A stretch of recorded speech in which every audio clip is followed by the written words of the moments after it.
You cannot be directly descended of Marie Antoinette, but you can be indirectly descended of Marie Antoinette, like this chick in Houston. So Marie Antoinette was the daughter of the Holy Roman Emperor, and he had 16 children. So does that mean that Francis I is the ancestor of like everybody in Austria?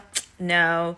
Many of his children did not live to adulthood, and the ones that did not reproduce at a very high rate. So Marie Antoinette had 4 legitimate children, and then there's lots of people who like to comment about all her illegitimate children. I would say that's just a smear campaign about women, but whatever.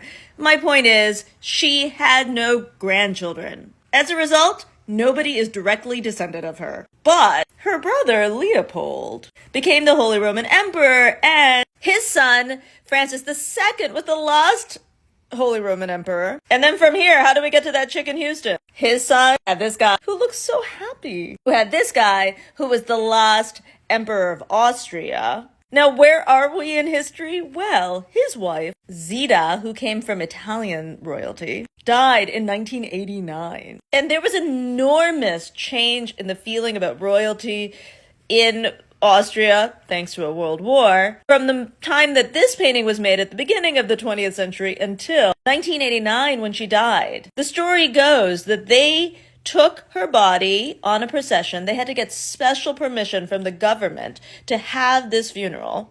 And they go to the cemetery and they knock. And the tradition was, you would say, that the Empress has arrived for her final burial. And the person at the cemetery wouldn't let her in until they knocked and said, "The sinner Zita has come."